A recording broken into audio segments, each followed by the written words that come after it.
2025, and I call this meeting of the Senate Elections Committee to order. A quorum is present. We have one item on the agenda that we plan to finish today. If we don't, we'll have to come back tomorrow at 1:30 to complete the agenda. Today, Senator Carlson will be presenting Senate File 1071, which is ranked choice voting local option. Senator Carlson is making his way to the table. I will provide the color commentary as he does so. He sits in the middle chair. Good choice.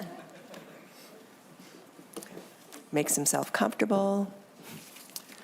Senator, if you would like to go ahead and introduce yourself and begin presenting your bill. Just as to set the table a little bit today, we are limiting testifiers to 2 minutes each. And once Senator Carlson has provided his presentation of the bill, we will begin hearing testimony. Senator Carlson, whenever you are ready, please feel free to begin. Thank you, Madam Chair. I'm sitting in the middle throne here. So, yes, I will present Senate File 1071, which we have titled the Local Voices, Local Choices Act. This has been known by several different titles over the last few years. We've heard it several times, and it's generally called the Ranked Choice Voting Initiative. Madam Chair and members of the committee, thank you for the opportunity to present this bill again. Last year it was carried by Senator Kelly Morrison, who is now serving in Congress. As a longtime advocate for ranked choice voting, RCV, which we'll call it, and the local control, I'm honored to carry it forward this year. This legislation gives all local jurisdictions the option to adopt ranked choice voting if they choose. Now, this is not a mandate. It is a matter of choice. Over the past decade, I've heard from people across the political spectrum who are deeply concerned about the increasing division in our politics that's weakening our democracy, and ranked choice voting offers one of the solutions. RCV empowers voters to rank candidates in order of preference, ensuring the winners have majority support or the broadest possible backing in a single, decisive, and cost-effective election. In ranked choice elections, candidates must appeal to beyond their base, seeking second and third choice votes from their opponents' supporters.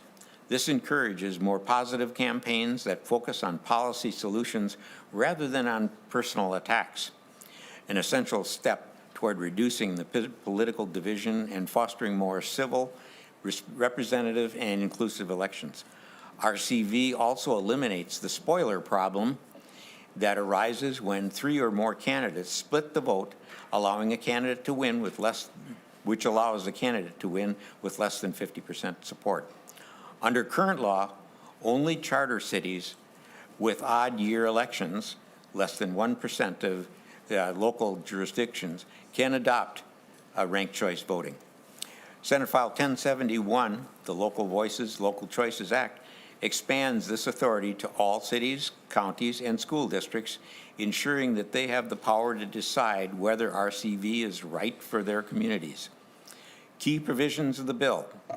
It supports local control. There are no mandates. Allows jurisdictions to adopt RCV by a vote of the residents. It establishes standards for implementing RCV in a single and multi-seat nonpartisan election, and it grants the Secretary of State rulemaking authority to set additional standards for jurisdictions that use or want to use RCV. It provides the state certification of RCV voting equipment and tabulation systems to ensure timely election results. This bill is about empowering Minnesota communities to determine how best to conduct their local elections. In your packet, you'll find resolutions from cities. Now, this is the member packets. You'll find resolutions from cities, counties, and school districts across the state that support RCV local option legislation. My office has worked closely with the Secretary of State's office, the Association of Minnesota Counties, and the League of Minnesota Cities to refine the bill's technical language and to incorporate necessary amendments. I appreciate their collaboration and support. RCV has been a success in Minnesota, in the Minnesota cities that use it, leading to higher voter turnout, more diverse representation, and strong voter satisfaction. In fact, when efforts were made to repeal RCV in Minnetonka in 2023 and Bloomington in 2024, voters overwhelmingly rejected those attempts in choosing to keep RCV. Minnesotans in other communities deserve the same opportunity. Let's give them the choice. If I can impress anything on the members, it is that this is a choice. This is not a mandate, and it's a choice to try it out, to adopt it, and to repeal it. So it is a choice in all senses of the word. Thank you, and I urge your support for Senate File 1071. Thank you, Senator Carlson. So we are going to begin the testimony part of the hearing. At this point, again, I want to remind you to please limit yourself to 2 minutes each. And I will, as I call you up, please come to the table. I'll have you state your name for the record, and then you'll be able to begin. We're going to start off with our Secretary of State, Steve Simon.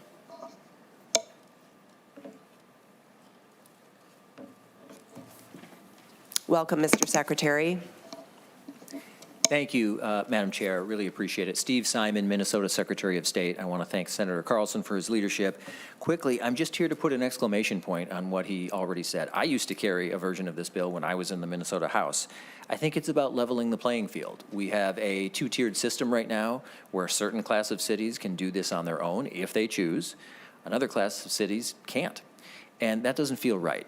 And I don't think that feels fair to most Minnesotans. It is about local control, letting our local jurisdictions experiment, letting them innovate, letting them adopt a method of voting that they think is best for them and their voters. And keep in mind, as Senator Carlson said, cities who have adopted this have liked it. And we know that because of the organized attempts to repeal it that have failed.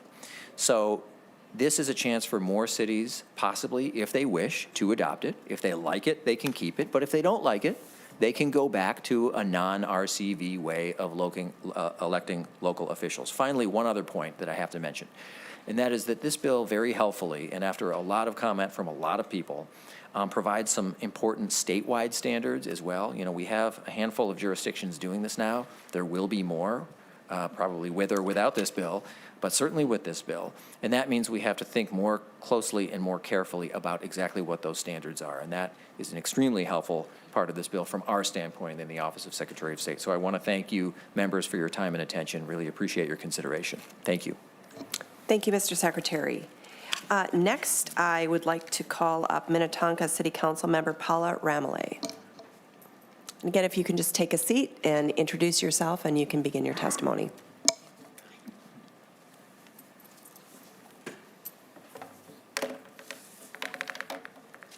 Thank you, Chair Carlson. Sorry, can you hear me? And members of the Elections Committee, thank you for your service and for your review of SF 1071. I'm offering my testimony from the perspective of a city council candidate, now member, who ran and was elected in an RCV election in the city of Minnetonka in 2023. Because it was an RCV election, the need to run in a costly, low turnout, talking 3 to 5%, August primary was eliminated. As a result, RCV has led to more candidate participation and lower election costs for the city of Minnetonka.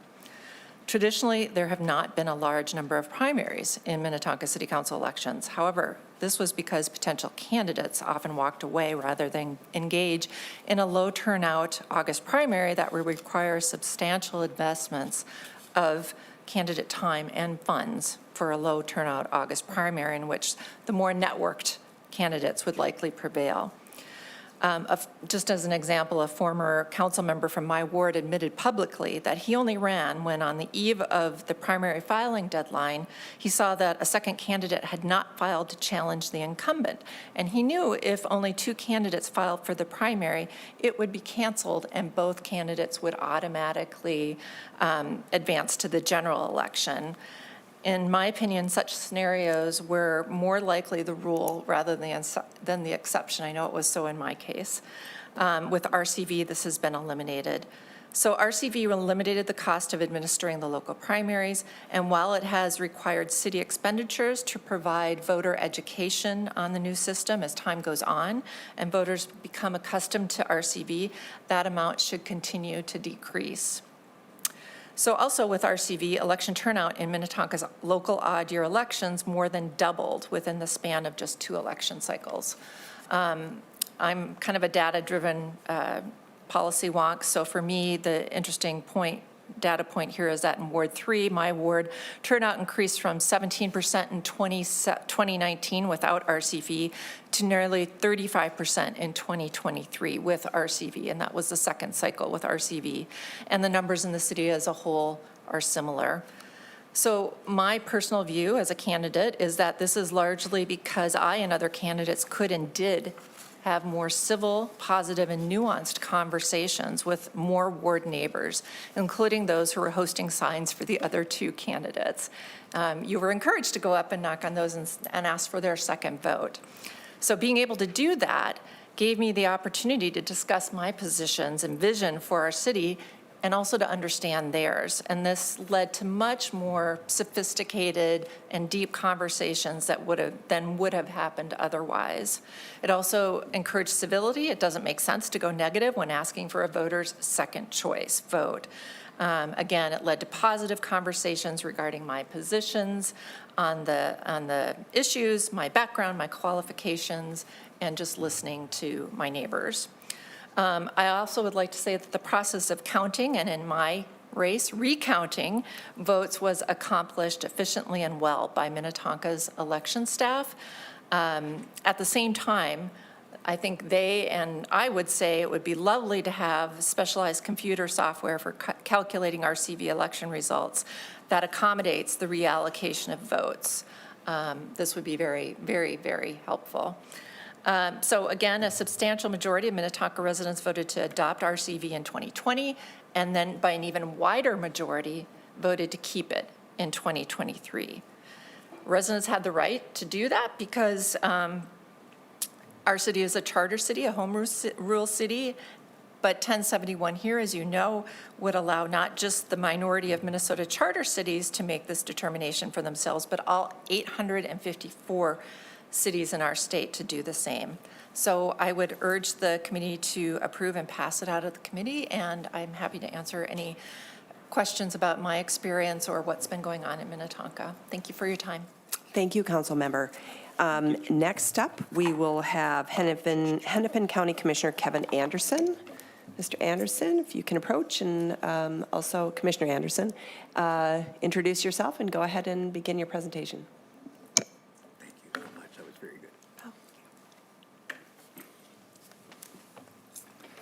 Thank you so much. Thank you, Senator Carlson, and all senators here.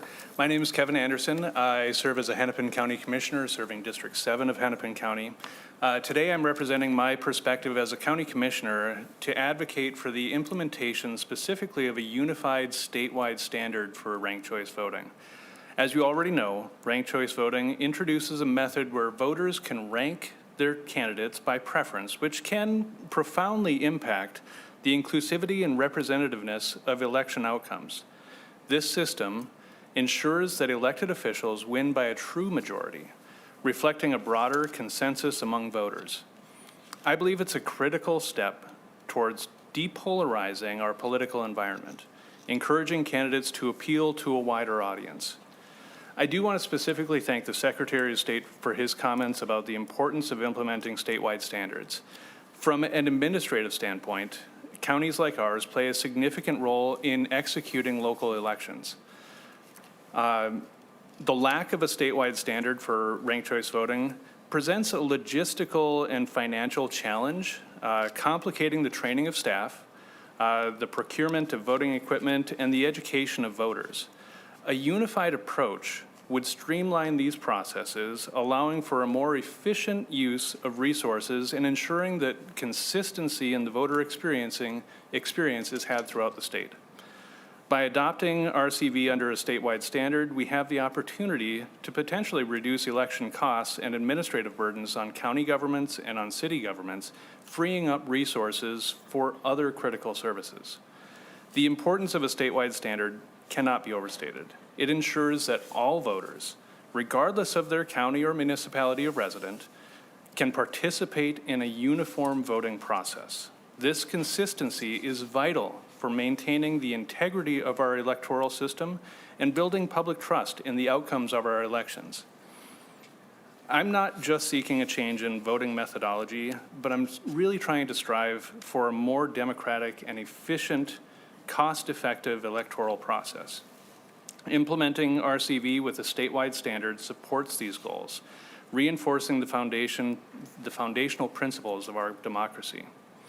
I would encourage you to consider the significant benefits of adopting the statewide standard for anyone who chooses to implement ranked choice voting in their specific municipality. Such a move would represent a commitment to improving our electoral system for all constituents and enhancing our democratic process for the state. Thank you so much for your consideration. Thank you, Commissioner. Thank you. Next up, we're going to hear from Columbia Heights Mayor Amanda Marquez Simula. And if you can join us at the table and again, introduce yourself and you can begin your testimony. Thank you. Nice to meet you. Hello, everyone. Thank you. Thank you, the committee members, senators, for the opportunity to testify today. I am Amanda Marquez Simula. I'm mayor of Columbia Heights, and I strongly support and have signed a resolution for the RCV as a local option bill, SF 1071. As we know, this bill would allow cities, counties, and school districts to adopt ranked choice voting if it's appropriate for their community and empowering local governments to make the best decisions for their residents. Columbia Heights is Minnesota's 6th most diverse city, and we take pride in reflecting that diversity in our elections. RCV ensures that winners have broad support rather than just a narrow plurality. It levels the playing field for all candidates, especially women, people of color, and newcomers to the election, making elections more inclusive and representative. In 2024, Columbia Heights saw 81% voter turnout, showing our community is engaged and invested in the election process. Additionally, RCV can save cities money by eliminating costly primaries, as we've just heard, reducing voter fatigue and candidate fatigue. It's a more efficient process, simplifying elections, making voting more accessible for busy families, seniors, and new Americans to the process. RCV also encourages more civil campaigns. Door knocking would be much more effective and engaging when you can ask for someone's second vote. Candidates must appeal to that broad range of voters, leading to more positive and issue-focused dialogue, something, as you know, we need in today's political climate. And the bill doesn't mandate RCV. It allows cities to choose if it's the right fit for them. And I love that it was brought up earlier that it can be tried, and if it doesn't work, you can always go back. We need to take bold choices and sometimes take those risks to see how we can improve the system, not just stay with what is, because that's what we know and feel comfortable with. So I urge you to support SF 1071 so cities like Columbia Heights can determine what's best for their elections, communities, candidates, and voters. Thank you for your time, and I'm happy to answer any questions. Thank you, Mayor. Thank you. And then up next, we have Lily Ibiso. Hi. Please join us at the table and go ahead and introduce yourself, and I hope I pronounced your name properly. Apologize if I did not. Vice Chair Westland, members of the committee, my name is Lily Ibiso. I'm an intern with Clean Elections, Minnesota. We are here to support SF 1071, the Ranked Choice Voting Local Options Bill. Only 15% of Minnesota cities are presently authorized to adopt ranked choice voting for local elections. That means 85% are prohibited from conducting their elections as they think best. Over 14 cities and counties from across the state have passed resolutions supporting ranked choice voting for local elections in Minnesota. We should listen to them and listen to the many who have submitted letters to this committee supporting ranked choice voting local option. Ranked choice voting provides citizens with the right to support the candidates that most reflect their values without fear of spoiling the election for major party candidates. That is true democracy. Ranked choice voting encourages more people to run for office and encourages more diverse candidates. It requires that the winner get more than 50% of the vote. At present, only 5 Minnesota cities have the benefit of ranked choice voting. This bill does not compel adoption of ranked choice voting, but gives voters the right to decide. SF 1071 allows citizens and local governments to choose an electoral process that they believe best suits their jurisdictions. Please support democracy. We urge you to vote for SF 1071. Thank you. Thank you so much for your testimony today. And last, we have Tom Wiesen. Please join us at the table and introduce yourself and go ahead with your testimony. Thank you, Madam Vice Chair. My name is Tom Wiesen. I'm a resident of Matamidi, and I'm speaking on behalf of Veterans for All Voters. Over a 30-year career in manufacturing, I've learned one immutable truth, and that is the quality of a product is directly proportional to the quality of the process that created it. Likewise, the quality of our government is directly proportional to the quality of the election process that elects its members. Government is dysfunctional because public servants. It's not dysfunctional because public servants aren't good or smart people. It's not working because public servants have the wrong motivation. Public servants are supposed to be elected by the people to serve the people, but our election system elects people by the party to serve the party. 90% of general elections the outcomes are predetermined by the demographics of the district, which means the only election of consequence is the primary. In 2024, the uncontested winners of 92% of House primaries were determined at the party conventions, closed affairs made up of less than 0.1% of Minnesota voters, consisting of hard-right Republicans or hard-left Democrats. Ranked choice voting requires the winners of elections to have the support of the majority of voters and not just the extremes of the parties. This means to get elected, they need to campaign to constituents, which also means they have to serve those constituents instead of only serving the 0.1% of their radical wings of their respective parties. My examples here from the state level government, but the same issues are alive and well in our local communities. Quality of our government is poor because plurality voting with party-controlled primaries is a poor election process. It motivates elected servants to serve the extremes of their parties and not we the people. Last point I'll make is SF 1071 is about choice. It is not a mandate. It is about options. Please vote yes on 1071. I'd be happy to answer any questions you might have. Thank you. Very good points. Appreciate it. Thank you so much to our testifiers. We're going to be opening this up to some question and discussion, and I believe Senator Carlson, you're inviting Ms. Massey up to the table to help answer any specific questions that members may have. All right. First, let's start off. Are there any amendments proposed by members to this particular Senate file? All right. And let's open it up for discussion. Any comments by members? Senator Cran. Thank you, Madam Chair. Senator Carlson, we get to do this the fourth time or the fifth time? I missed Massey's testimony because I thought maybe we'd hear something new. We haven't, so. A quick question before we start talking about ranked choice voting. Senator Carlson, you're the chair of the committee. Do you plan to bring any bills forward that has the potential to pass? There's a variety of, I know you've had contacts and I've had contacts with counties. With all the changes that were put forth in 23 and 24, they've got significant challenges implementing those. And I think they have 12 really good moderate recommendations. And so do you plan to bring anything forward that would address issues of the current election system that have a potential to pass the bipartisan support? Senator Carlson. Yeah, Madam Chair, Senator Cran. Yes, if we get bills to cover those, yes. Great. Senator Maybe Cran? this would be a better use of our time to look at those bills and something that has a chance to pass. Madam Chair, and so Senator Carlson, I have my folder again.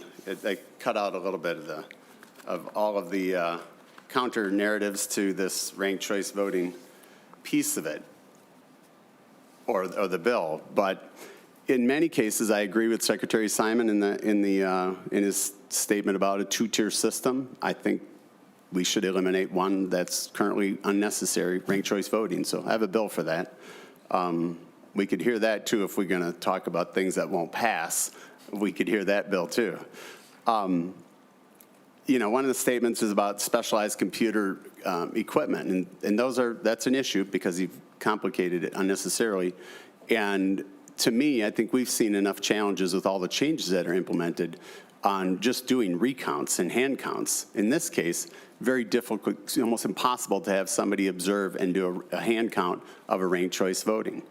And so further complicating the process of people trusting and knowing that their vote mattered. I heard a testifier talk about, we can guarantee that, I think multiple testifiers talked about, this process guarantees that the majority or somebody achieves a majority. It actually doesn't do that and rarely does it. And when it does, it's actually candidates who got into the process, had ran intense campaigns and won on the first round. Would have been a plurality, and they won. Mayor Carter did that in St. Paul, right? I think each of his elections under this process, he ran extraordinarily hard, and I think he's one of the few who've achieved that victory. I think Mayor Fry on his first go-around maybe won with 28% of the vote. So it's not a plurality of those that are left in the system that aren't exhausted. And so these fallacies continue to be sold, and the average person doesn't really know how their votes go.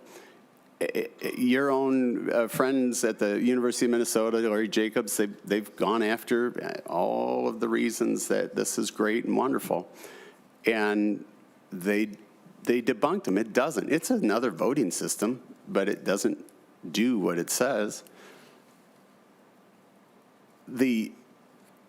Then the challenge, or the as you talk about, everybody should be given a choice. That's true, but that's not how we govern here at in the legislature. We look at good process and make changes where they're necessary. And so with that, you speak of, hey, it's choice, you could remove it.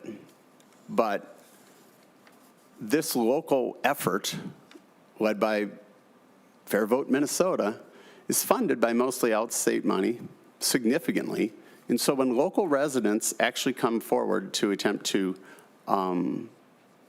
reconsider or to defeat it where it's in place, or at least challenge it, they're outspent massively. And so that, to me, is that's one of the largest challenges. It sounds good, but if you can squeak it into place, the chances of removing it are pretty slim, because of the outside money that comes in that is actually working against the will of the actual local voters. And then we continually hear, it's amazing that it brings more candidates in, it's so diverse, and it's so spectacular. In fact, at these local municipal elections, there were no barriers to entry into filing fees are really low. There's no barriers for anybody. New Americans otherwise, or third-generation people just like me. And so those don't hold weight. Your greatest favorite large cities, which I love them as well because I'm from St. Paul, where there were no restrictions before, there are now. The threshold to buy into that election is extraordinarily high and would eliminate a pile of people. And I think we can go back to Miss Massey's statements in 2014 after she got this in place in Minneapolis, that she supported a charter amendment to raise the $25 filing fee to $250. Now it's at $500. The threshold and barriers are put in place where it just doesn't seem to be working when it's convenient. I think her words were, this isn't good for us, or this is not shedding positive light because of the complexity and the confusion around how does it actually work. And does everybody actually trust it? And so those barriers, you didn't use the barriers, your predecessor used the barriers, and I think the couple of your testifiers it's removed barriers and created access where there were no barriers, but are now barriers, not in the municipalities, we haven't seen that yet, although you did deny setting those limits at amendment I had to $25, let's put them back to where they would be, to help you achieve one of the goals that you're stated where it's at least in place today. So, Mr. Carlson, I don't think anything's really changed. And so today, we're here today, I'm sorry, yeah, Senator Carlson, thank you. We're here today because you're hoping you get one more election of door knocking season out of all the people you promised. You don't have the votes within your committee here. You're certainly not getting the votes in the House. And so this is another exercise in futility when we actually have a whole host of bills that would actually correct and address some of the challenges from the last couple hundred election law changes that were imposed. There's good, reasonable things that I think we can find bipartisan support on. This certainly isn't one of them. So, Madam Chair, I'm done. Thank you. Thank you. Any other comments? Senator Swedzinski. Thank you, Madam Chair. Thank you again, Senator Carlson, for bringing this forward. I guess I have to disagree with my colleague, Senator Cran, pretty much everything he just brought up. So, yeah. There's a couple of things in the packets that we received, and one really struck a nerve with me. One was a comment from Represent Women in Politics, and the statistic says women hold 52% of seats in jurisdictions with ranked choice voting, almost twice the norm in places without ranked choice voting.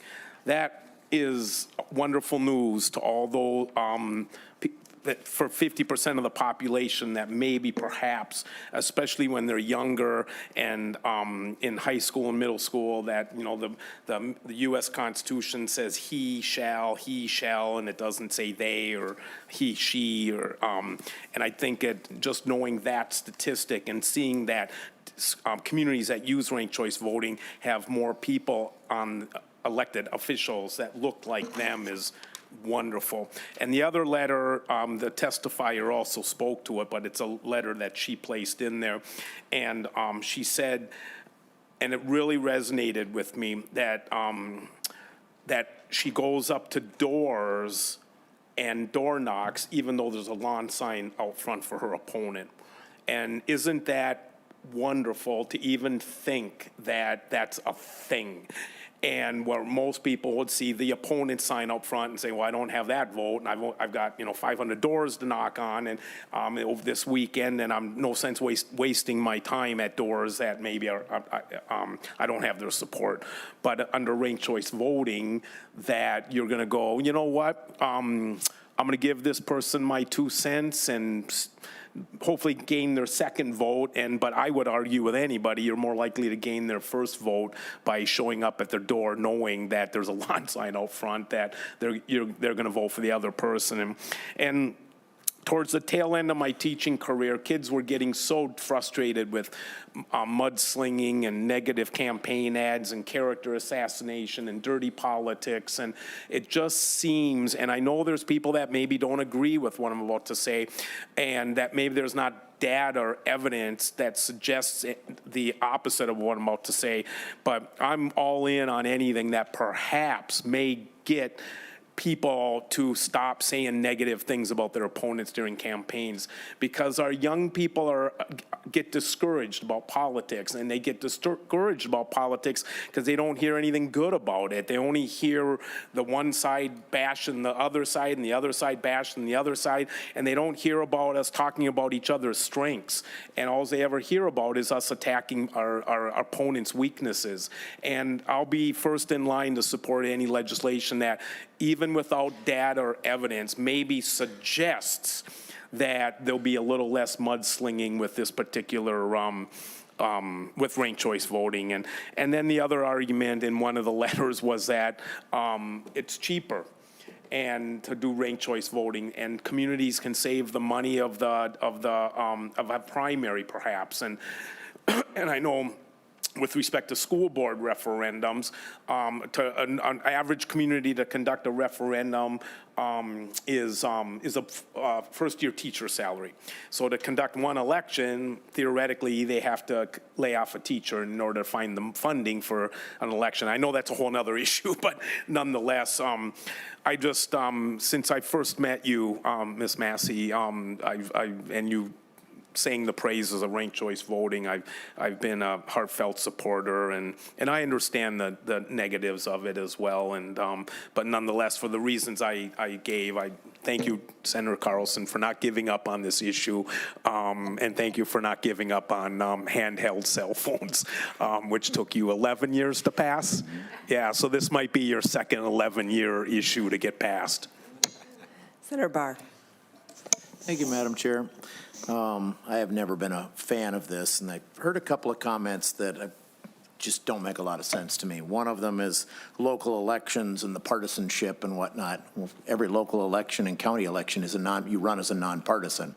So if somebody's seeing partisanship in there, that's on them, because you're not on the ballot as a partisan candidate for county or any of the local elections. So I don't see how ranked choice voting in a city council race would eliminate any partisanship, because they're all nonpartisan races. I looked back, I mean, some of this, the older results, you have a spreadsheet off the Secretary of State's website, so it's going to take more than sitting in a committee on the phone and just grabbing numbers to actually get anything past 23 and 24. But I could look up the results for Bloomington's 23 and 24 general election, and which both have ranked choice voting. So in 23, they had 57,000 registered voters. They had 19,605 cast a ballot for 34% turnout. In 24, we had a general election, 59,103 registered voters, 47,956 showed up and cast a ballot for 81%. So I'm having a hard time figuring out how ranked choice voting increases turnout. When you have the year you have just a straight election, you have 81% show up and cast a ballot. And the year you have ranked choice, which is your local and city stuff, you have 34% show up and cast a ballot. So any comments on that? What am I missing? Senator Carlson. Yeah. Madam Chair and Senator Barr, one thing is you have to compare elections with elections, and not the statewide or presidential elections with a local election. And I think it's been proven several times where you look at equal elections, midterms, that the turnout is higher. And so that's, that is something that we claim, and there is data to demonstrate that. And that's what we're all about, is trying to make sure that we give people the option of coming out and voting. And we think that having the ranked choice gives more people the ability to run, and then more people to come and voice their opinion on those candidates. And I do want to go back to just a little bit further back, and that is that even in county races, city races, where there's multiple candidates that are not party affiliated, you look at the person and you say, is this who I want to represent me? Yes, because they favored this housing.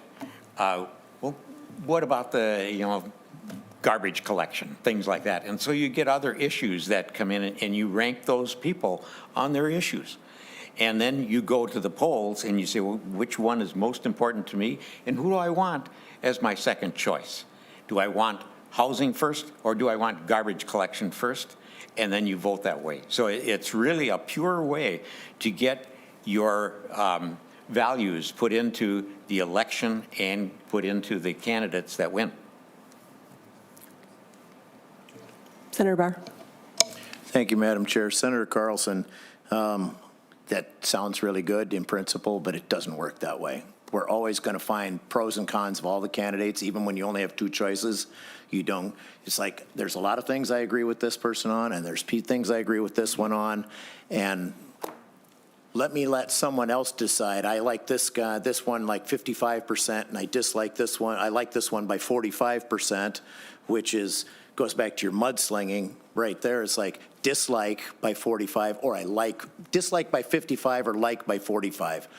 Two different things say the exact same thing, but it's how you phrase it, so whether it's your mudslinging or whatnot, but the references to that. But, so then you're letting someone else decide by 56 to 44, and we're going to average it out that way. If you have 2 or 3 or 4 candidates, it doesn't make a lot of sense. It's like, you got to pick one person. You're not going to have an amalgamation of the candidates sitting in the office. You have one candidate sitting in the office. You only elect one at the end of the day. So why would you want to have something that blurs those lines between what you do and do not like? This still doesn't make sense. And then it still goes back to the same argument. You want the maximum amount of turnout, the maximum amount of people participating. So why would you pick an election year that has the minimum amount of people participating as opposed to piggybacking, as with Bill we heard last week, moving everything to the even year election so that we have maximum participation on all these. And then you get the argument that, well, candidates get lost in the dust. There's the top of the ticket takes the bulk of the air out of the room, and then you move your way down. And by the time you get down to a city or a local race, nobody really notices, nobody pays attention. Well, I disagree, because the even year election, that's when everybody pays attention. Everything's on the ballot. That's when people are paying attention. That's when they're out looking for flyers. That's when they're expecting people to show up on their doorstep saying, here, vote for me. You're talking about door knocking. They're all doing the same thing. We're all out door knocking. We're all out being as visible as possible. Now, if you really, really wanted to remove the mudslinging and the positives and have more candidates issue talking, I think something that Senator Marty talked about last week, with removing as much money out of the political game as possible and making candidates actually show up to long forum debates where you can express all your views, and the people that are interested can show up and take copious notes, talk to their friends, talk to their neighbors, and then move back to your little community groups and say, well, this person said this person said that, as opposed to, let's see who has the most money and can get the most name recognition to show up on a ballot and hopefully win the day. Or maybe my second choice wins, or my third choice. There aren't second and third choices here at the Capitol. We're all the first choice at the Capitol. The people that are sitting at this table are all first choice candidates. Whether I agree with them or not, this is what their local district sent here, not the amalgamation of many people run together. So with that, I sit down and be quiet for a while. But no, I'm obviously a no on the bill. So thank you for bringing it, though. Thank you, Senator Barr. Senator Carlson, anything you wish to respond to? Lots of things, Madam Chair and Senator Barr. First of all, I hope I don't have to explain to you that you do get one vote as your first vote. So it's not a matter of you voting for the 55% person or the 45%. You vote for the person that you want in the office as your first vote. And if you have questions about that, you might want to vote for the second person as a second choice. When we talk about, I guess I have to go back to what Mr. Anderson said, is that many times you don't get to choose because your party chose for you. Your party endorsed somebody that you don't like. And so you may want to vote for someone else, and you may want to have that second choice, but you don't really have a choice. And that's one of the problems we have with two parties endorsing, and there's no option to go to another person. That's especially true in those races where we don't run with party choice, but you do have the suspicion that they are a party person. So I guess I have to say that, and also that, yes, you do go up to those houses with a sign for your opponent. I've done that a lot, and I'm sure you've done it too. And very often, the real reward is the next election, or maybe even the next day. You see that there's not that sign on that lawn anymore. You might see your own sign on that lawn because that person thought you were worthwhile to vote for. Maybe you didn't win, but you kept at it, you came back, you showed up, you convinced that person that maybe you have something to offer. So there is a very good reward for those candidates that don't just walk by all the opponent's signs. And I think we've learned that, and I know that Senator Swazinski has learned that. So there's a very good argument for being able to promote yourself as a good second choice, and potentially you can wind up being the winner because you've promoted yourself that much for a second choice. Senator Barr, I understand you have a follow-up. Thank you. Thank you, Madam Chair. So if I'm up reading the bill right, this applies to city elections only. Is that correct, Senator Carlson? No, it's municipal elections. Senator Carlson. Madam Chair, municipal elections. It can be school district, it can be cities, and it can go to counties even. So as I understand it, Senator Carlson, it's school board, city, and county. Yes. Yeah, local elections. Senator Barr. Thank you, Madam Chair. And may I add one, it's after a referendum. They have to have a referendum to get their board to approve it. Thank you, Madam Chair. So Senator Barr.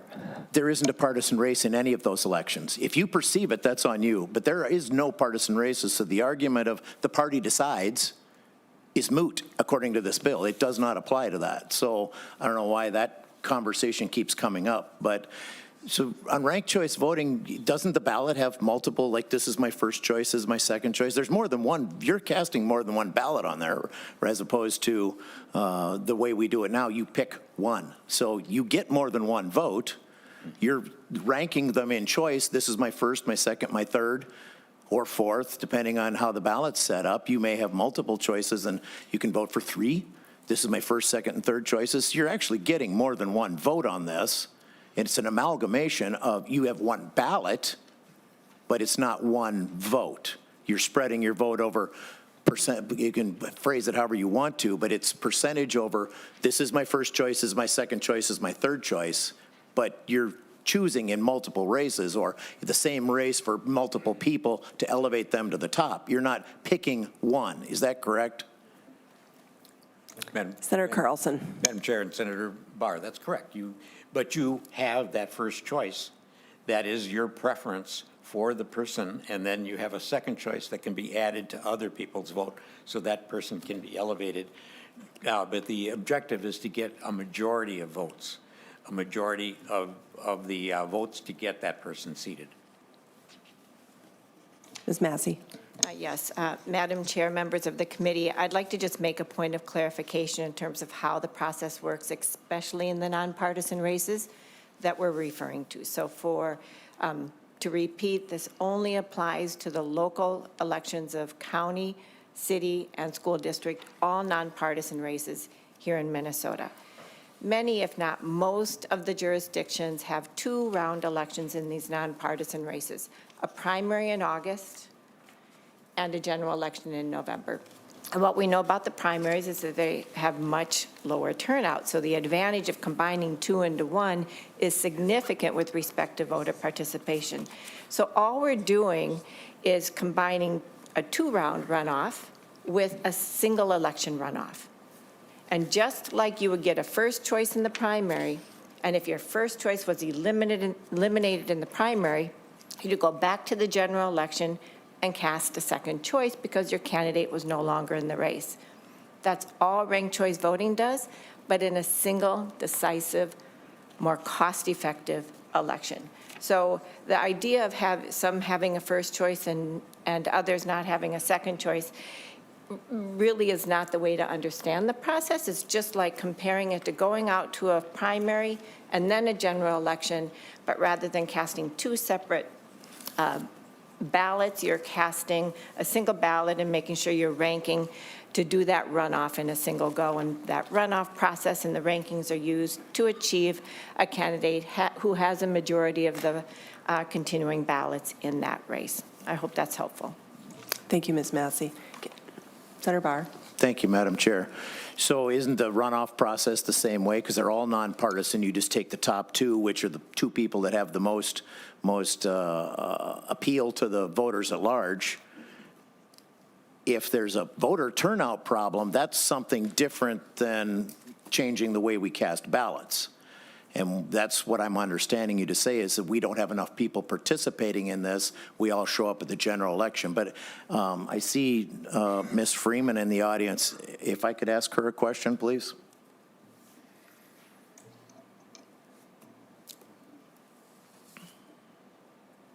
Ms. Freeman, go ahead and take a seat at the table. Introduce yourself. Hi, Nicole Freeman, Office of the Secretary of State.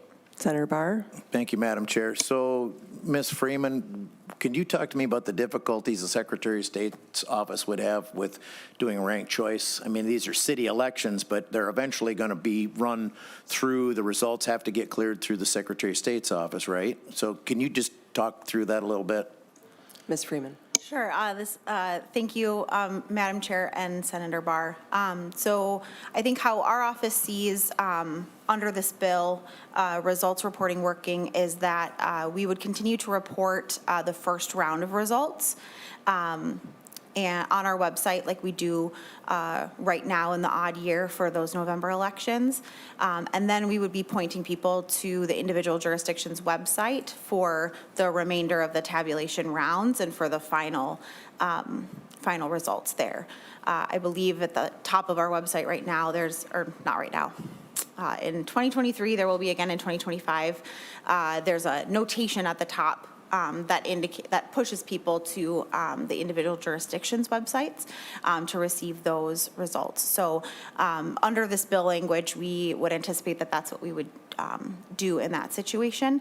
And I think as far as other things, we've worked closely with Senator Carlson and staff in previous years to get the bill to a place where I think our office feels like and counties and cities where we can work together, largely through, I think, rulemaking, we'll be able to get into the details, but that we'll be able to, the bill as it is right now would be workable today. Thank you. I'm good. Senator Lucero, it is now your turn. You have been so patient. Thank you, Madam Chair, and thank you, Senator Carlson, for the bill. I have a question that I raised my hand for, but then during the last comments, another question for him, so I'll start with that one. The comment was, this is for only municipal nonpartisan elections. My question, Madam Chair and Senator Carlson, why is this limited to municipal? Why are you not doing this for the entire state? Senator Carlson, Ms. Massey, whomever would like to take that. Yeah, I'll let Ms. Massey respond to that, because we have talked about that being statewide, and there are some larger issues, and also just because we aren't to the point where we have the automatic systems counting, and we've got other things that we need to work on too.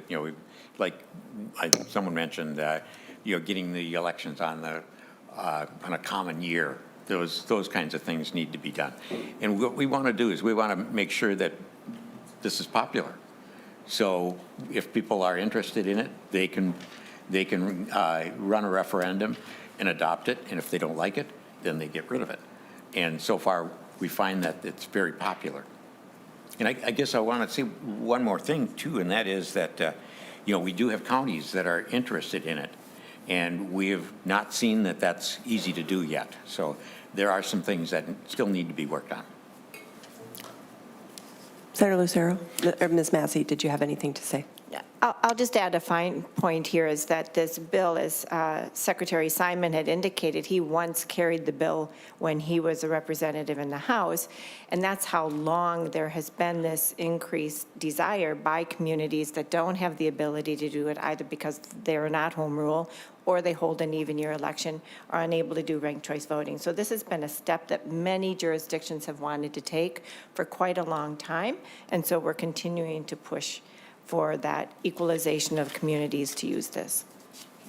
Senator Lucero. Thank you, Madam Chair, and thank you, Senator Carlson. So if in part of the answer was to allow communities to have some flexibility in a different form of election, why would we only allow that flexibility for this type of provision?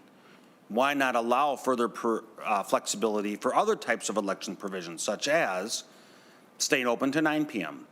or starting earlier than 7 p.m. or allowing for some municipalities that decide they want to have voter ID? You know, why not, if we want to stray from a system of uniformity, why are we only straying here with this, if that's the answer to allow flexibility at the local level? Why not other forms or provisions of elections? Senator Carlson. Madam Chair and Senator Lucero, the main reason is that those are not all equal, and this is a system that would be equal from jurisdiction to jurisdiction. You know, doing things that, and I'd be more than happy to work with you on opening hours, but, you know, we have election, you know, the districts to contend with, and they don't all want to have everyday elections. They don't all want to have the extended hours, all of that sort of thing. And also got to remember that we have to put money into it too. So that's, and what we have is we have the cities that have state express support here are kind of broad. Here we've got Bemidji, Edina, Bloomington, Red Wing, Rochester, St. Peter, Melrose, and then we have counties of Cook, Otter Tail, that have been in the Laverne Area Community Foundation that have been interested in getting this set up so that they could try to use it. And again, it's optional. The locals can evaluate it. The locals can say, we don't want it, or they can have organized so that the people that are supporting it can come to the boards and get it passed or get it repealed. And at this point, anybody that's tried it has really thought that it's a good option. And you know, there's other options we can do in voting, and I'm more than happy to have us get bills assembled and try them out. So I don't want to reject anything offhand. Senator Lucero. Thank you, Madam Chair. Well, okay, if the rationale is to allow the local option, again, I could list a great number of municipalities that would be very diverse, broad cross-section of Minnesota that would be interested in implementing voter ID, right? Take the exact same rationale and just pull out ranked choice voting and insert another provision. And so I don't think the rationale that you're giving it's fascinating to me to watch how that rationale is being used to argue in favor of ranked choice voting, but then that exact same rationale would be used to stop other forms of local consent or optional type of system. But now the other question that I had originally, thank you, Madam Chair, and to Senator Carlson. Could you describe for me I have multiple concerns with ranked choice voting. Among those concerns is the exhausted ballot concern. So could you explain to me the votes that may not be counted or would not be counted if they were exhausted in multiple tabulation iterations? Senator Carlson or Ms. Massey? Madam Chair, members of the committee, I can provide some background on that. So the idea of an exhausted ballot or an inactive ballot happens when a voter marks a ballot, marking a first choice, maybe a second choice, not always a third choice, or not always a second or third choice. And the whole idea behind ranking is to give voters the option for ranking as far as they want. And knowing that if their first choice is eliminated, that their ballot would no longer count in the process. That would be similar, going back to my earlier example, if someone went to a primary and their favorite candidate was eliminated in the primary and they didn't want to go out and vote in the general election because they didn't have a second choice that they preferred. That's a voter's choice. So if ballots become exhausted by preference of the voter, that's just the will of the voter, and the candidate who emerges out of any election is always going to be the candidate who has the majority of those continuing ballots. In other words, the ballots cast. Lucero. Thank you, Madam Chair. Okay, so then correct me if I'm wrong or confirm my understanding. So if a person, a voter, fills out, let's say there's 10 options and they only fill out one option or two option, not because it's their choice, maybe they did, I mean, it is their choice, but maybe they didn't make the deliberate conscious decision not to fill out more than one or two selections, but perhaps out of confusion. Perhaps they're, for whatever reason, they don't understand, it's a confusing ballot, confusing process, and they only fill out one or two candidates. And then in the second or third tabulation, if those one or two choices had been eliminated in the first or second round, please confirm my understanding that their ballot is now no longer under consideration in subsequent tabulations. Ms. Massey. Madam Chair, members of the committee, the elimination process happens when a voter ranks, and what we know from all of the surveying that is done after each and every election under ranked choice voting is making sure that we're asking voters how they understand the process and if they found the process easy to use. And invariably, the surveys show that voters are familiar with it, understand it, and found it easy to use. So if voters rank one or two candidates and don't have additional preferences by their choice, then those aren't ballots that can be counted. So what we know is that voters are going into exercise their vote the way that they want to, and the process plays out with the ballots that are being cast. Senator Lucero. Thank you, Madam Chair. Okay, so just true or false? If a voter selects two candidates and no others, and those two candidates are eliminated in the first round, the second tabulation, that voter's ballot is no longer under consideration. Again, true or false? Ms. Massey, and you Yeah. can expand your answer if you'd like. Yes, Madam Chair, members of the committee. Again, the way the process happens is by sequential elimination. So if I have a first choice and a second choice, if my first choice is eliminated, my second choice will count. It wouldn't just automatically be discarded in that tabulation of counting. Again, my second choice comes into play after my first choice is no longer in contention, just like any runoff. Again, going back to the primary, if my candidate's out, I get to cast a second choice. I don't always have a preference to do that, and I won't turn out for that election. So that's how that process plays.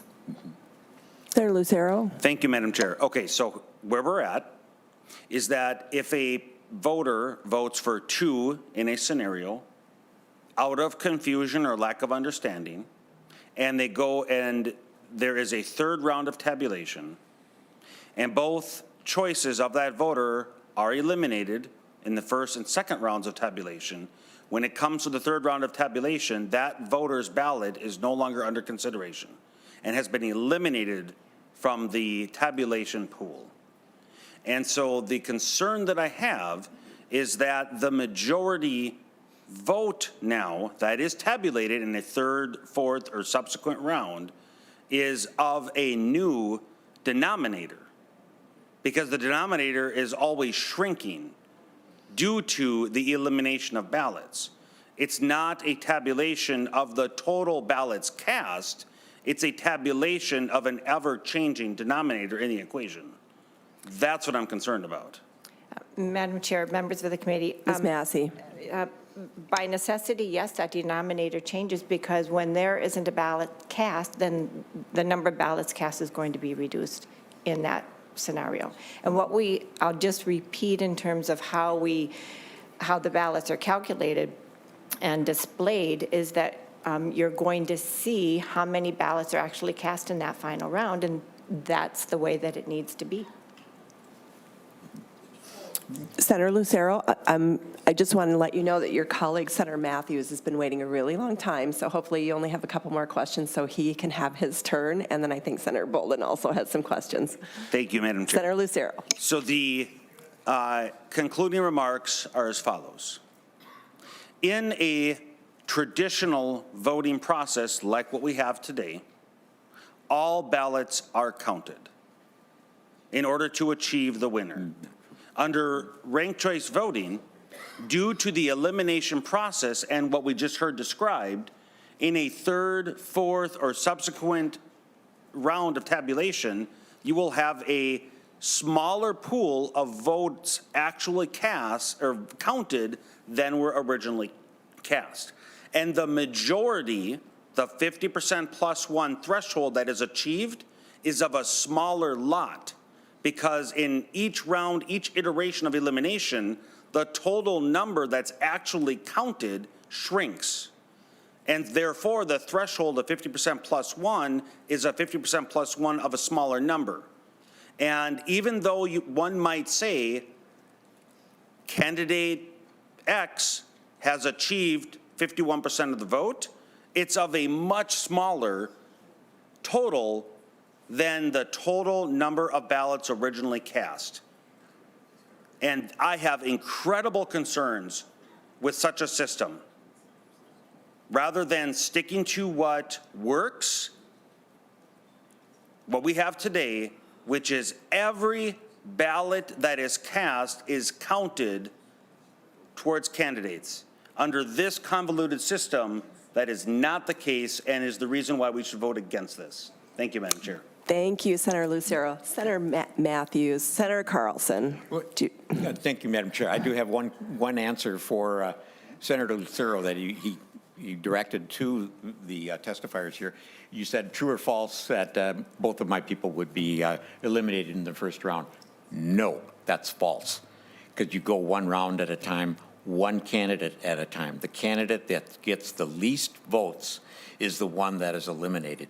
And then you have to go another round to eliminate the next candidate. So that assumption you said is false.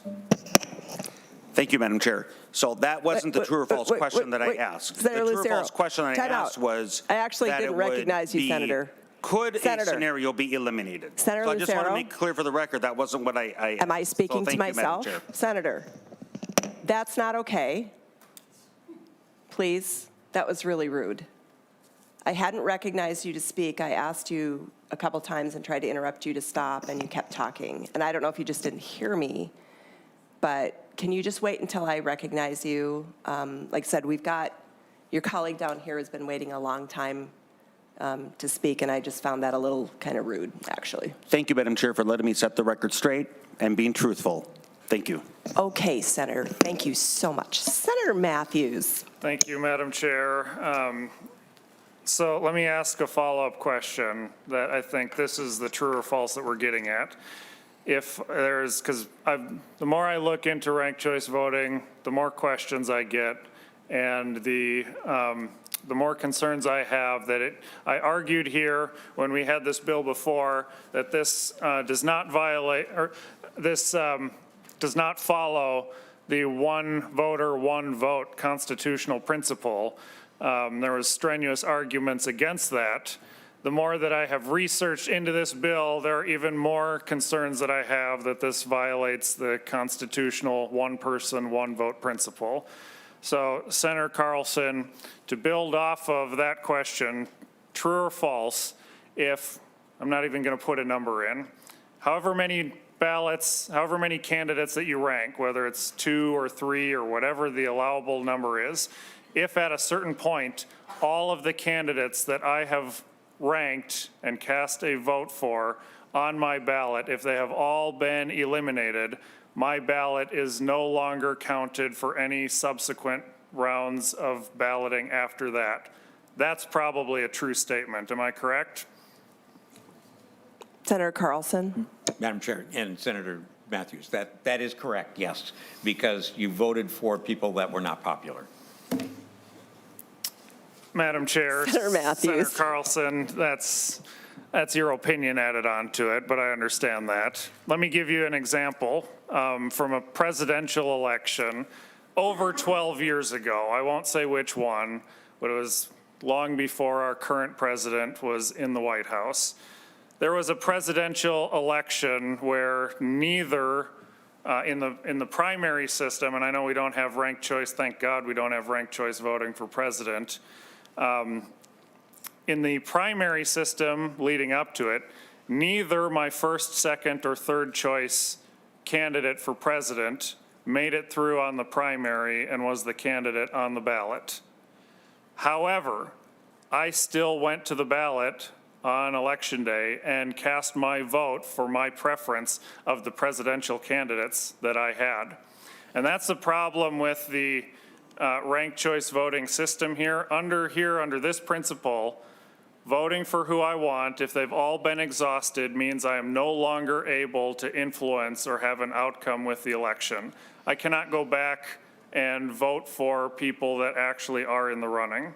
With the system that we have currently, someone's in the primary, I vote for them. If they don't pass the primary, I get a chance to vote for, consider who is on the final ballot. Had we had this system in place, if I'd ranked my first, second, and third choice candidates, and they all get eliminated, I'm then no longer able to cast a valid vote for that office that's in there. So the one ballot, the one voter, one vote principle is like a highway, a road, and we have to drive straight down the center of our lane in order to meet and follow the constitutional one voter, one vote principle. We fall into the ditch on one side of the road because we have in this system where someone's getting to vote for more people than other people are in the same election. One person might vote for one voter, or one person might vote for one candidate, and whether that person continues through or whether all the options are eliminated, then they no longer are weighing in subsequent rounds. Where someone else's ballot can be a vote for person A on the first go-around, and then it's counted as a vote for person B on the second go-around, and it's counted as a vote for person C on the next go-around. And I know there's shaking heads in the audience, but I'm sorry, you can't convince me otherwise. You have someone that's voting for multiple people when another voter is only getting the chance to vote for one person. And then you fall off the ditch on the other side of the road with this exhausted ballot issue where someone's vote, thank you, Senator, someone's vote, if someone's ballot gets exhausted, they no longer have an ability to continue to have their votes influenced in the election for all subsequent rounds. And it disenfranchises the voter from impacting the outcome of the election. That's why this is such a troubling, convoluted, complex, and confusing system. That's why it takes a lot of big dark money to come in to urge local jurisdictions. That's where where it keeps following from. Took me just a few minutes of checking around to find problematic examples, such as, I was trying to see if I could find information on how many exhausted ballots there are in Minnesota, and I can't find it. I need to get that data because that is troubling to me. The New York mayor's race in 2021 had over 140,000 votes that ended up not being counted towards the end because they were exhausted. That's a lot of voters. Even though it's a city of millions of people, that's a significant percentage of disenfranchised votes that aren't then able to vote among the actual options at the end of the election. A school board race in California had the school board officials, I believe this was the city of Oakland, have to announce 2 months after the fact that they had miscounted the complicated election results and had certified the wrong person as the winner of the race, causing the actual person to have to sue to try to get the seat that had been certified for the other. I found a number of examples in a short period of time in looking through. And my last comment that I'm going to make is that this is going backwards. What I was talking about this in an earlier committee here about it is imperative for honesty and transparency in our elections to count votes quickly and accurately and get the information out to the public quickly on election night. There are multiple states much larger than Minnesota that know how to count their entire slate of ballots and get them announced early and quickly. And this principle bakes into it either a candidate is going to win outright on the first ballot, in which case you don't need ranked choice voting because the standard election process would still provide the same winner, or you're going to have a lengthy, convoluted recount process that often takes days or weeks and ends up taking usually that long with some of the Minnesota cities that we've seen have recounts with this. And the longer we have this drag out, the more questions that it brings, the more distrust and lack of transparency it shows, because it definitely feels to some people that we just keep counting and counting and counting until voila, we announce the winner that we want, instead of the current election system that we can back up with ballots, that we can back up with recounts, and the faster that we have results announced and out to the public. I've made this question when I talked about how we had multiple races in my county where the dust had settled and someone thought they won, and a day or longer afterwards, they get informed that actually a different person has won. We can't have that in our election system, and that type of process is going to be baked in if we are adopting ranked choice voting. And I see in the bill that we are limiting so that you can only rank up to 3 people per rank. So we are baking into this system ballot exhaustion for however sizable amount of people, because we're going to have a lot of races where we're going to have a lot more than 3 candidates that are on a ballot getting ranked out of them. And limiting them to 3 is going to bake in a lot of ballot exhaustion and disenfranchising voters from being able to have their vote cast on the final general election like we have today. So unfortunately, we're still coming up with these types of bills. I don't see how this has a chance of being able to move.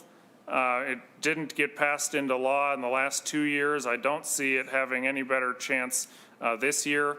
And it continues to, the questions and convolutions and confusion only grows instead of diminishes with ranked choice voting. So we have to defend our constitutional one voter, one vote principle and vote this bill down. Thank you, Madam Chair.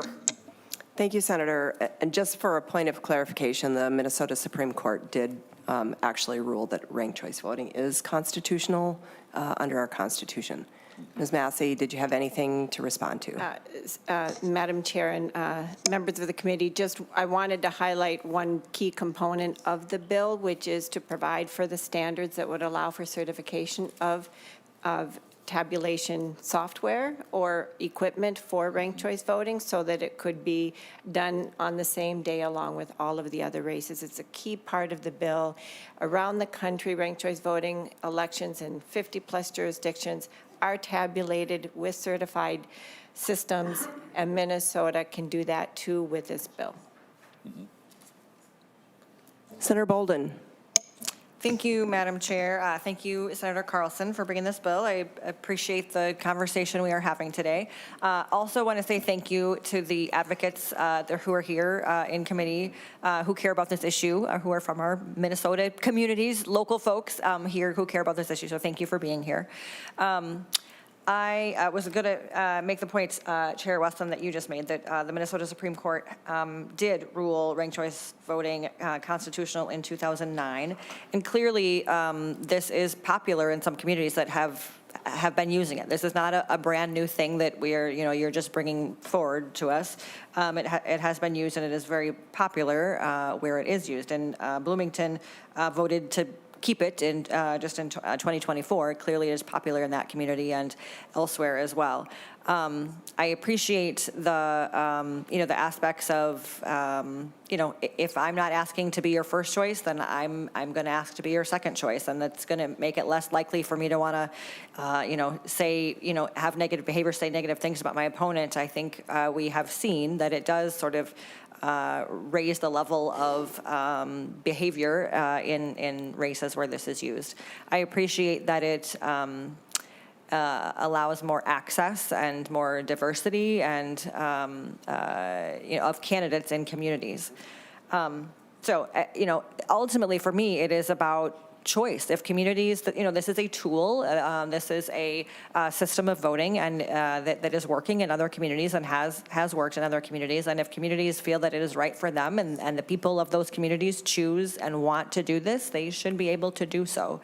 And leveling that playing field, that two-tiered system, as our Secretary of State mentioned. And so, appreciate your efforts in bringing this bill forward. And Ms. Massey, I just maybe a clarification for you, because I think we should be clear about kind of the process and what we're talking about, and don't want folks who may be watching this to leave confused. So as we're talking about one person, one vote, can you just reiterate and clarify that one person does get one vote? You make choices. You rank your first, second, third choices, but you get one vote. Can you just say a little bit about that? Ms. Massey. Sure. Madam Chair, Senator Bold, members of the committee, ranked choice voting is always one person, one vote, because everyone has a vote that counts in every round of counting, as long as their ballot is ranked and continuing to count in that process, as we have discussed. So again, just like it combines two elections in one and does the process more efficiently, if I vote in a primary and then go back and vote in the general election, I'm casting two choices, and that's all I'm doing under ranked choice voting, but I'm ranking them on a single ballot rather than needing to go out twice to accomplish that goal. So again, everyone has one vote that counts in every round of counting. No one has any more additional power with their vote than any other voter, and that's why it was found constitutional, not just in Minnesota, but it's been taken to court several times, and each and every time it has been found to comport with the principle of one person, one vote.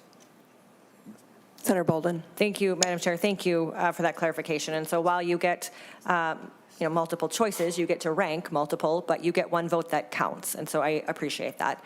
And with that, Madam Chair, I would move that Senate File 1071 be recommended to pass and move to the Committee on State and Local Government.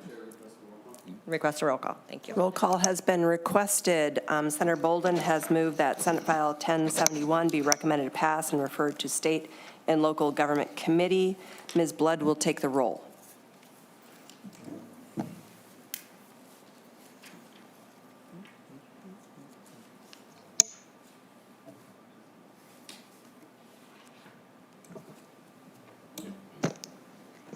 Senator Carlson. Yes. Senator Curran. No. Senator Westland. Yes. Senator Barr. No. Senator Bolden. Aye. Senator Swazinski. Yep. Senator Limmer. Nope. Senator Lucero. No. Senator Marty. Yes. Senator Matthews. No. Senator Port. Yes.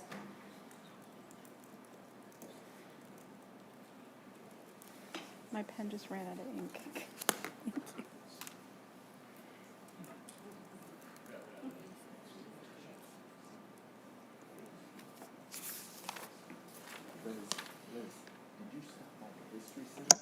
Thank you. There being 6 ayes and 5 nays, the motion does prevail, and the bill is recommended to pass and is re-referred to the State and Local Government Committee. All right, that is all of the business that we have for today. It is 4:32 p.m. We are adjourned. Thank you, Member.